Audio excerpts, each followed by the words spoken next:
नमस्कार, news capital express में आपका स्वागत है। बुलेटिन की शुरुआत करते हैं खास खबरों के साथ। कॉलेज स्टूडेंट के कोरोना की चपेट में आने और कोरोना के बढ़ते संक्रमण की वजह से कॉलेज में पढ़ने वाले छात्र छात्राएं दहशत में हैं। जबलपुर के होम साइंस कॉलेज और सेंट ऑल्सिस में आज से एमएससी फर्स्ट ईयर सेमेस्टर के एग्जाम शुरू हो रहे हैं। इसी बीच होम साइंस कॉलेज की 2 छात्राएं कोरोना की चपेट में आकर बीमार हो गई हैं, जिसे देखते हुए होम साइंस कॉलेज की छात्राएं दहशत में हैं। यही वजह है कि आज से शुरू हुई परीक्षाओं को फिजिकल की बजाय ऑनलाइन कराने की मांग को लेकर होम साइंस और सेंट ऑलेसिस कॉलेज के छात्र छात्राओं ने एनएसयूआई के साथ कॉलेज में प्रदर्शन कर विरोध जताया।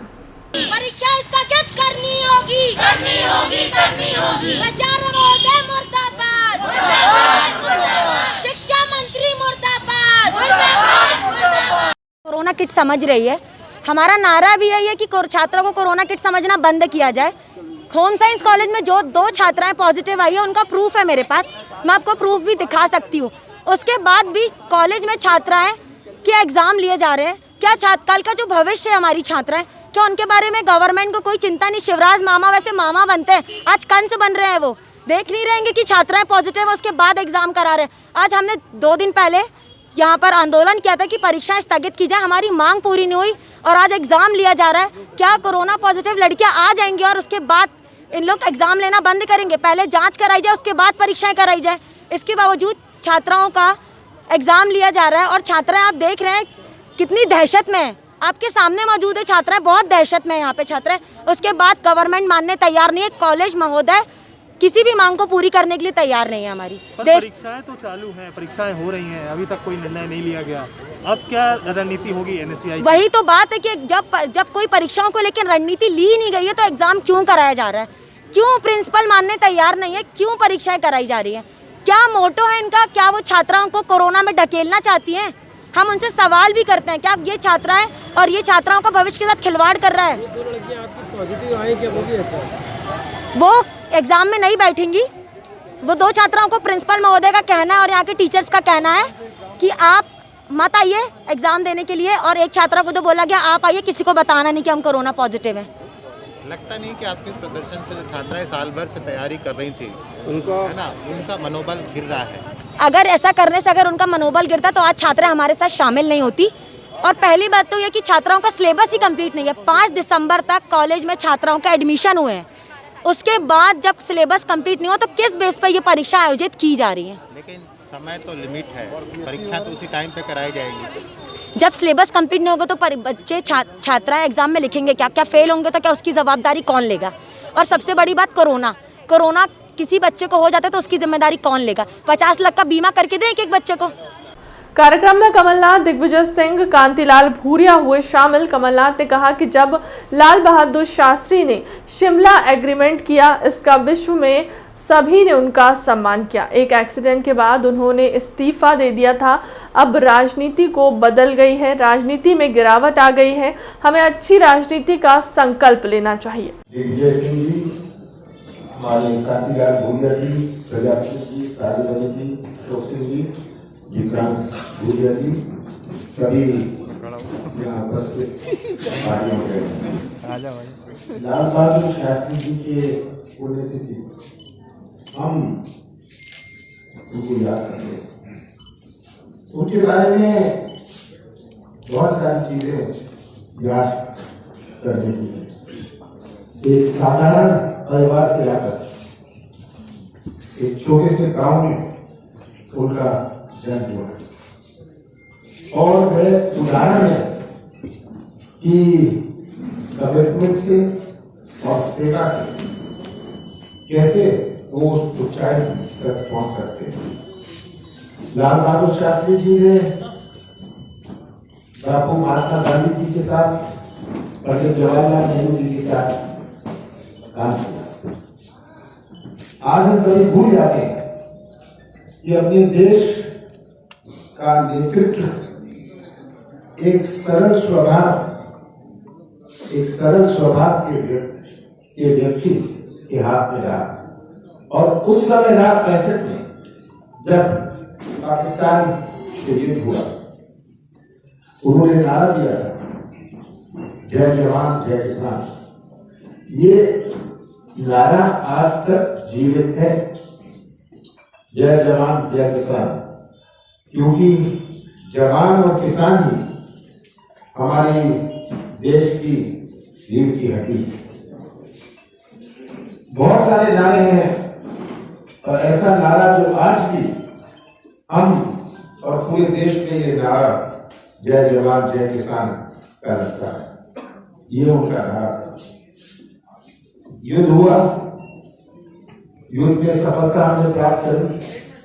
शिमला में उस समय पाकिस्तान के प्रधानमंत्री थे या राष्ट्रपति थे, कोई फर्क नहीं पड़ता पाकिस्तान में हुआ, पर उन्होंने शिमला का एग्रीमेंट किया और ये शिमला का एग्रीमेंट आज तक एक नींव बना हुआ है हमारे और पाकिस्तान के रिश्तों में। तो एक ऐसे व्यक्ति को आज हम याद करते हैं। पूरे विश्व में जब ये शिमला का एग्रीमेंट हुआ, समझौता हुआ, पूरे विश्व ने उनको इज्जत करी, उनका सम्मान किया। हम बहुत छोटे थे जब वो रेल मंत्री थे, एक एक्सीडेंट हुआ और उन्होंने अपना इस्तीफा दे दिया। आज वो रिवाज नहीं, आज वो रिवाज नहीं। ये अंतर है आज की राजनीति और उस समय की राजनीति। राजनीति समय के साथ चलती है, पर राजनीति ऐसी तो ना हो जिस राजनीति में गिरावट आए। तो आज लाल बहादुर शास्त्री जी के पुण्यतिथि पर उन्हें याद करते हुए हम उन्हें श्रद्धांजलि अर्पित करते हैं और हम संकल्प हैं कि ये राजनीतिक गिरावट, राजनीतिक कद जो उनका था एक साधारण सरल और एक छोटे से गांव में जन्म होने के, वो एक उदाहरण है।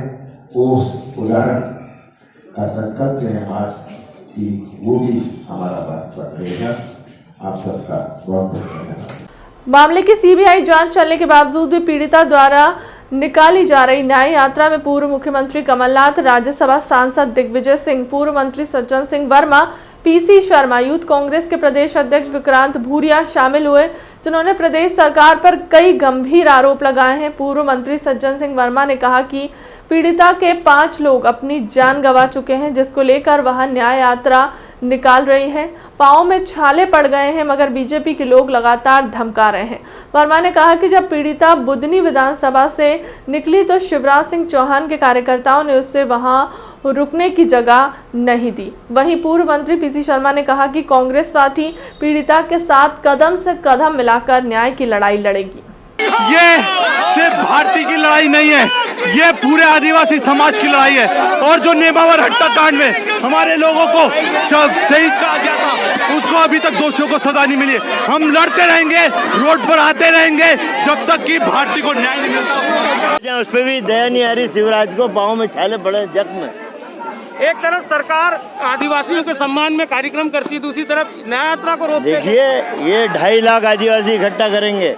एक बच्ची जिसे धमकियां मिल रही हैं फोन पे, बीजेपी के लोग धमकी दे रहे हैं, 5 लोग उसके मारे जा चुके हैं। वो न्याय यात्रा पे निकलती है तो बुधनी विधानसभा से निकली तो शिवराज के लोगों ने कह दिया कि यहाँ रुकने की जगह मत देना। वो तो थे हमारे लोग और आदिवासी के हमदर्द, उन्होंने अपने घर में रुकाया पूरी यात्रा में। अब आगे क्या यहीं रुकेंगे कि आगे जाएंगे? आगे जाएंगे, रुकने का क्या काम। यात्रा को रोकना यह अन्याय है। कांग्रेस पार्टी पूरी ताकत से आदिवासियों की लड़ाई लड़ेगी, पूरी ताकत से लड़ाई लड़ेगी। हम कह रहे हैं कि हमको आगे तक जाने दिया जाए। ये न्याय यात्रा मेरे परिवार को लेके भी है, जो आए दिन बहन बेट पर जो लगातार अत्याचार हो रहा है उसके लिए भी है, और आरोपियों को जल्द से जल्द फांसी हो इसलिए भी है। मैंने न्याय यात्रा घटना स्थल नेमावर से चालू की थी और हमने वहाँ पे संकल्प लिया था, जब तक मेरे परिवार को न्याय नहीं मिलता है, जब तक आरोपियों को फांसी के फंदे तक नहीं पहुँचा देते, जब तक हम लोग ऐसे ही संघर्ष करते रहेंगे और सीबीआई जांच के आदेश होने चाहिए। अभी सिर्फ उन्होंने अनुशंसा की है, सीबीआई जांच की कोई भी कॉपी अभी हमारे हाथ में नहीं है। किस तरह से नाइंसाफी हुई आपके साथ? नाइंसाफी तो बहुत हुई है। हमारे परिवार को मार दिया गया, 3 बहनों के साथ बलात्कार कर उन्हें 12 फीट गहरे गड्ढे में दफना दिया गया, यूरिया और नमक डालकर। तो नाइंसाफी तो बहुत हो रही है सरकार, और उस पर कोई कार्रवाई नहीं कर रही है। धमकियां बहुत मिल रही है। अभी हम लोग विधानसभा से न्याय यात्रा निकाल रहे थे, बुधनी विधानसभा से हम न्याय यात्रा निकाल रहे थे। वहाँ पे बहुत सारी परेशानियों का सामना करना पड़ा, हमें रुकने के लिए जगह नहीं दी गई। वो तो गाँव के कुछ व्यक्ति अच्छे थे, मुख्यमंत्री के इशारे पे गांव के कुछ व्यक्ति अच्छे थे जिन्होंने उन्होंने हमें घर में रहने के लिए जगह दी। मतलब इतना परेशान किया गया और आज यहाँ आ गए हैं तो यहाँ भी हमें रोका जा रहा है। क्या आप अपने लिए भी मांग करती हैं कि आपको सुरक्षा दी जाए? जी, सुरक्षा दी जानी चाहिए उन लोगों को। हमारे ऊपर बहुत सारे वो है अब हम इतना बड़ा कदम उठा रहे तो सरकार को सुरक्षा देनी चाहिए। हमारे ऊपर बहुत सारे हाँ, तो इन्होंने ऑलरेडी एक डेलीगेशन दे दिया है हमको। अराउंड 10 लोग हैं जिन्होंने टाइम भी ले लिया था राजभवन में, तो वहाँ जाकर ज्ञापन दे रहे हैं। उनको पुलिस व्यवस्था करके ज्ञापन लेने के लिए राजभवन लेके जा चुके हैं। सर, जो प्रदर्शन होता बिना मास्क के होता, कुछ कार्रवाई करेंगे कहीं पे भी? अभी यहाँ पे वो अभी विचार करेंगे उस पर। कितने लोग गिरफ्तार किसी को नहीं किया है, केवल ज्ञापन देने के लिए ले गए हैं। निशुल्क विधिक शिक्षण संस्थान वर्षगांठ समारोह कार्यक्रम पीसी शर्मा के निवास स्थान पर द्वितीय वर्ष के उपलक्ष्य में मनाया गया। इस संस्था का उद्देश्य न्यायिक तैयारी कर रहे विद्यार्थियों को निशुल्क शिक्षा प्रदान करना और जन समुदाय को निशुल्क विधिक सहायता प्रदान करना है। इसके संचालक कौशल कुमार डहरिया का उद्देश्य है कि यदि तैयारी कर रहे हैं तो भारत के अनेक राज्यों में के विद्यार्थियों को भी निशुल्क शिक्षा प्रदान कर भारत के विद्यार्थियों के भविष्य को उज्जवल बनाना है। आपके माध्यम से अधिक विद्यार्थियों को जोड़ने का प्रयास करें। मैं कौशल कुमार डहरिया। सर, आज आपने पीसी शर्मा जी पूर्व मंत्री के यहाँ कार्यक्रम रखा है, एडवोकेट का मिलन समारोह या कह सकें इसको, या सोसाइटी का आपका सेकंड वो कंप्लीट हुआ है, तो क्या संदेश है और किस प्रकार आपने अभी तक इसको रनिंग किया? हम एक निःशुल्क विधिक शिक्षा मार्गदर्शन संस्थान चलाते हैं जो न्यायिक सेवा की तैयारी करते हैं। समस्त भारत के अनेक राज्यों के विद्यार्थी हमसे ऑनलाइन जुड़ रहे हैं और इस संस्था से जुड़कर तैयारी कर रहे हैं, जो कि न्यायिक तैयारी। हमने इसको सन 2020 से स्टार्ट किया और उसका आज हमारे वार्षिक वर्षगांठ है, ये दूसरी वर्षगांठ मनाई गई, जिसके चलते हम अनेक विद्यार्थियों को फ्री ऑफ कॉस्ट विधिक शिक्षा प्रदान करते हैं, जो कि इसमें अनेक राज्यों के अलग अलग राज्यों के विद्यार्थी हमारे साथ जुड़ते हैं गूगल मीट ऐप के द्वारा, और इससे ये संस्था चलाई जा रही है। इस संस्था का मुख्य उद्देश्य है कि जो गरीब वर्ग हैं, जो अलग अलग गाँव में बैठे हुए हैं, जो कई ऐसे विद्यार्थी हैं जो शिक्षा से जुड़ नहीं पाते हैं, तैयार पढ़ तो लेते हैं, LLB कर लेते हैं, परंतु वो इस संस्था में ऐड नहीं हो पाते और आगे चल के न्यायिक सेवा की तैयारी नहीं कर पाते हैं। हमने इस संस्था को इसलिए स्टार्ट किया कि जिससे गरीब वर्ग के समस्त विद्यार्थी इससे जुड़ें और आगे चल के अच्छे न्यायिक पदों पर बनते जाएं, डीजे बने, ADJ बने, सिविल जज बने। ऐसी तैयारियों के उद्देश्य से ये संस्था चालू की गई मेरे द्वारा और आज ये संस्था पूर्ण रूप से चल रही है। आज हमारे पास करीब 1000 से ज़्यादा विद्यार्थी संस्था में डेली जुड़ते हैं। विधायक जी के बगले में ये कार्यक्रम रखने का क्या उद्देश्य रहा? हाँ, विधायक जी के बंगले में रखने का मूल उद्देश्य ये था कि ये संस्था विधायक जी के बंगले से ही जो हमें भवन प्रदान किया था, इस भवन यहीं से दिया गया था, इसलिए हमने इस कार्यक्रम को यहाँ पर रखा। मूल तो क्या संदेश है इसका आम विद्यार्थियों के लिए? विद्यार्थियों के लिए है कि पूरे न्यायिक सेवा में जुड़ने के लिए अनेक जगह से विद्यार्थी जुड़ें और हम आपके माध्यम से उन समस्त विद्यार्थियों को सूचित करना चाहते हैं कि जो हमारी संस्था से जुड़ना चाहता है वो हमसे संपर्क करें। हमारा नंबर भी आपके द्वारा हमें उपलब्ध करा देंगे, अगर आप चाहें तो हम समस्त विद्यार्थियों से जुड़ना चाहते हैं। इस समिति में कितने मतलब एडवोकेट आपके उसमें जुड़े हैं? आज हमारे समिति हमने बनाई, इस पर 7 करीब एडवोकेट जुड़े गए, परंतु इस संस्था को केवल मैं अकेला चला रहा हूँ और हम चाहते हैं कि ये संस्था, एक नाम दिया गया है निःशुल्क विधिक शिक्षा मार्गदर्शन संस्थान, अब इस पे भोपाल से अनेक राज्यों से समस्त विद्यार्थी काम करेंगे और अनेक लोगों को मार्गदर्शन प्रदान करेंगे। आज आम आदमी पार्टी मध्य प्रदेश के भोपाल स्थित प्रदेश कार्यालय में प्रदेश अध्यक्ष पंकज सिंह के नेतृत्व में लगभग 50 से अधिक लोगों ने आम आदमी पार्टी की सदस्यता ग्रहण की। जिसमें कुछ लोग भाजपा और कांग्रेस पार्टी को छोड़कर आम आदमी पार्टी में शामिल हुए। इस मौके पर श्री सिंह ने कहा कि आम आदमी पार्टी भ्रष्टाचार के खिलाफ, खनन माफियाओं के खिलाफ, महिला अत्याचार के खिलाफ, बेरोजगारी और किसानों की समस्याओं के खिलाफ मजबूती से प्रदेश में संघर्ष कर रही है। आगामी समय में आने वाले पंचायत चुनाव और नगरीय निकाय चुनाव में आम आदमी पार्टी मजबूती से चुनाव की लड़की और अपने प्रत्याशियों को जिताकर प्रदेश में आगामी 2023 के चुनावों में सरकार बनाएगी। दिल्ली की तरह हर व्यक्ति तक निःशुल्क बिजली, पानी, शिक्षा, स्वास्थ्य की व्यवस्थाएं उपलब्ध कराएंगी।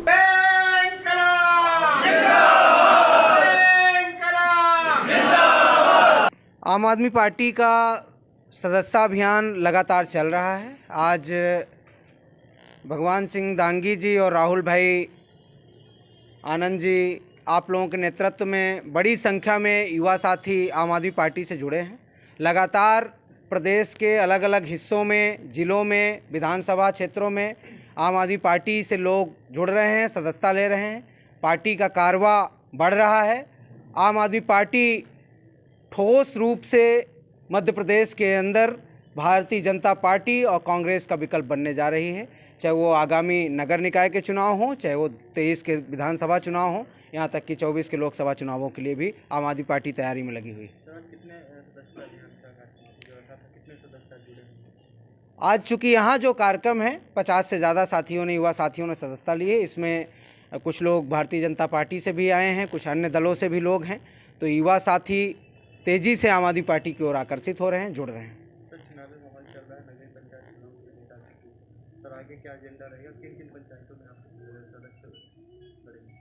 देखिए, आम आदमी पार्टी ने अपने जिला अध्यक्षों को ये निर्देश दिया है कि जो ग्रामीण इलाकों में लोग पंचायतों का चुनाव लड़ना चाहते हैं उनकी सूची तैयार करें, और सूचियां तैयार भी हो रही हैं। साथ ही पार्टी न केवल पंचायतों का चुनाव, जो ग्राम पंचायत हैं, जनपद पंचायत या जिला पंचायत, इसके अलावा जो नगरीय निकाय के चुनाव हैं, चाहे वो नगर निगम के हों, नगर पालिका के हों, नगर परिषद के हों, उनकी तैयारी में भी पार्टी लगी हुई है। हर वार्ड पे हमारा संगठन बन रहा है, वार्ड समितियां बन रही हैं। वार्डों में क्या मुद्दे हैं, उन मुद्दों को लेकर संघर्ष की भी तैयारी चल रही है। साथ ही जो शहर के वार्डों के जो मुद्दे होंगे, उन मुद्दों को लेकर मैनिफेस्टो भी बनाने का काम होगा। देखिए, आम आदमी पार्टी का मुख्य मुद्दा तो भ्रष्टाचार के खिलाफ लड़ाई है। इसके साथ साथ चूँकि इसके इतर आप देखेंगे तो आज प्रदेश के अंदर युवा बेरोजगार है। किसान भाई यूरिया खाद हो या मंडियों में अपने अनाज बेचने के लिए हो, हर जगह परेशान हैं। माताएं बहनें असुरक्षित हैं, बच्चे कुपोषित हैं। चारों तरफ अफरा तफरी मची पड़ी है। भारतीय जनता पार्टी जहां एक ओर लूटतंत्र चला रही है, दूसरी तरफ कांग्रेस पार्टी सड़क हो या संसद हो या कोई सदन हो, वहाँ पे आवाज़ उठाने में विफल रही है। वो भी उसी लूट का हिस्सा बनी हुई है। ऐसे में आम आदमी पार्टी मजबूत और ठोस विकल्प के रूप में जनता के साथ संघर्ष में भी, आगामी चुनावों की तैयारी में भी लगी हुई। राजभवन के सामने कांग्रेस द्वारा महामहिम राज्यपाल के अपमान पर बरसे बीजेपी के प्रदेश अध्यक्ष विष्णुदत्त शर्मा। दुर्भाग्य का विषय है कि संवैधानिक पद पर बैठे प्रदेश के महामहिम राज्यपाल मंगू भाई के लिए जिस प्रकार के शब्दों का प्रयोग कांग्रेस नेतृत्व द्वारा किया गया है, यह अत्यंत दुर्भाग्यजनक है। मैं बताना चाहता हूं कि नेमावर में जिस प्रकार की घटना हुई, बेहद गंभीर घटना है। उसमें सरकार ने प्रभावी कार्यवाही की है, कोई नहीं बचा है, सब जेल चले गए। सीबीआई इंक्वायरी मुख्यमंत्री ने डिक्लेयर की है, उसके बाद ही नौटंकी करते हुए दिग्विजय सिंह इस प्रदेश का वातावरण बिगाड़ने के लिए सज्जन सिंह जैसे बेहुदा लोगों को लेकर राजभवन जाते हैं। राजभवन के सामने भीड़ के साथ यह कहते हैं कि ट्राइबल राज्यपाल उनकी सहायता नहीं कर सकते, तो राज्यपाल के लिए किन शब्दों का इस्तेमाल किया गया है, ऐसी जिंदगी से मौत भली। दुर्भाग्य का विषय है कि संवैधानिक पद पर प्रदेश के राज्यपाल महामहिम मंगू भाई जी के लिए जिस प्रकार के शब्दों का उपयोग कांग्रेस के नेतृत्व के द्वारा किया गया, ये अत्यंत दुर्भाग्यजनक तो है ही। मैं बताना चाहता हूं कि नेमावर की जो घटना है, उस दलित बेटी के साथ जिस प्रकार की घटना हुई, उसमें बहुत गंभीर घटना है। उस पर सरकार ने जो प्रभावी कार्रवाई करनी चाहिए, कोई भी बचा नहीं, सारे लोग जेल चले गए। सीबीआई इंक्वायरी मध्य प्रदेश के मुख्यमंत्री जी ने डिक्लेयर की है। उसके बाद नौटंकी करके दिग्विजय सिंह इस प्रदेश का वातावरण बिगाड़ने के लिए सज्जन सिंह वर्मा जैसे बेहुदा लोगों को लेकर राजभवन जाते हैं। राजभवन के सामने इतनी भीड़ के साथ वहाँ ये कहते हैं कि ये राज्यपाल, ट्राइबल राज्यपाल, उनको सहायता नहीं दिला सकते। तो ऐसे राज्यपाल को किन शब्दों का उपयोग किया गया है कि ऐसी जिंदगी से तो मौत भली। एक संवैधानिक पद पर बैठे हुए राज्यपाल के लिए इन शब्दों का उपयोग करना कि कोरोना के डर के कारण से राज्यपाल बाहर नहीं निकल रहे, ये कोई सामान्य घटना है। आप एक महामहिम राज्यपाल को जो संवैधानिक पद पर बैठे हैं, कोरोना के संकट में उनका अपना प्रोटोकॉल है, क्या सज्जन सिंह वर्मा आप बताएंगे कि राज्यपाल को क्या प्रोटोकॉल का पालन करना है? इस पर कड़ी से कड़ी कार्रवाई होनी चाहिए। इस बात पर पूरा मध्य प्रदेश आक्रोशित है जिस प्रकार के शब्दों का उपयोग महामहिम राज्यपाल के लिए हुआ है और जिस प्रकार से महामहिम राज्यपाल के मुर्दाबाद के नारे दिग्विजय सिंह ने खड़े होकर सज्जन सिंह वर्मा ने जो बेहुदा शब्दों का उपयोग किया है, इनके खिलाफ कड़ी कार्रवाई सरकार करे।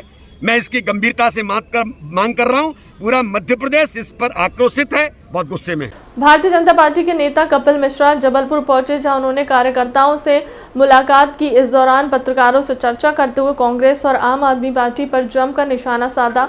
भाजपा नेता कपिल मिश्रा ने कहा कि राहुल गांधी द्वारा हिंदुत्व को लेकर लगातार सवाल उठाए जा रहे हैं। उन्होंने कहा कि जैसे सूरज बिना गर्मी के, चंद्रमा बिना शीतलता के, सागर बिना लहरों के और नदी बिना प्रवाह के अधूरी है, वैसे ही हिंदू बिना हिंदुत्व अधूरा है। इतना ही नहीं, कपिल मिश्रा ने कहा कि जब राहुल गांधी की दादी, पिता या फिर बहन को जब उन्होंने हिंदू से शादी नहीं की तो राहुल गांधी का कोई अधिकार नहीं बनता है कि वह हिंदुत्व को लेकर आरोप लगाएं। राहुल गांधी को चाहिए कि वह जहां जाकर नया साल और दिवाली मनाते हैं उस धर्म और संस्कारों की बात करनी चाहिए।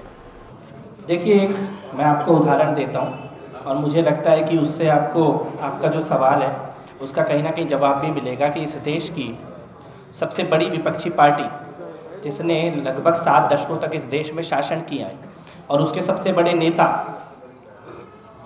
वो जिस प्रकार से रोज़ सुबह हिंदू और हिंदुत्व को गाली देने का काम करते हैं, वो चिंताजनक है।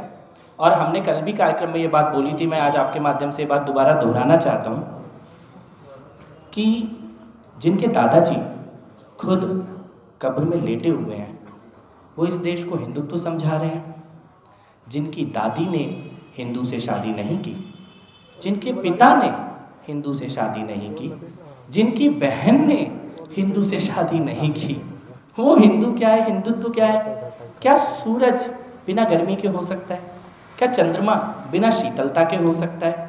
क्या सागर बिना लहरों के हो सकता है? क्या नदी बिना प्रवाह के हो सकती है? तो हिंदुत्व के बिना कैसे? लेकिन रोज इस प्रकार से मर्यादाहीन गाली करना, नफरत की बात करना, कल जिस प्रकार से उन्होंने बोला कि नफरत की उम्र क्या होती है, ये उन्होंने तब क्यों नहीं सवाल पूछा जब वो छोटा सा कसाब आया था बंदूक लेके, तब क्यों नहीं पूछा नफरत की उम्र क्या होती है? बुरहान वानी को देखकर क्यों नहीं पूछा नफरत की उम्र क्या होती है? इसरत को देख के क्यों नहीं पूछा नफरत की उम्र क्या होती है? और किसी ने कोई ऐप बनाई जो गिरफ्तार भी हो गया, जेल में भी है, उसको उदाहरण देके आप सारे देश के हिंदुओं को गाली दे रहे हैं कि नफरत की उम्र क्या होती है। तो ये खतरा है जब देश की मुख्य राजनीतिक धारा सुबह सुबह उठ के रोज गालियां देने लगे एक समाज को, उसके संस्कारों को, उसकी परंपरा को, तो उसको तो खतरा माना जाएगा। फिलहाल के लिए अब तक की खबरों में इतना ही। देश दुनिया की तमाम बड़ी खबरों के लिए बने रहे न्यूज़ कैपिटल एक्सप्रेस के साथ। नमस्कार।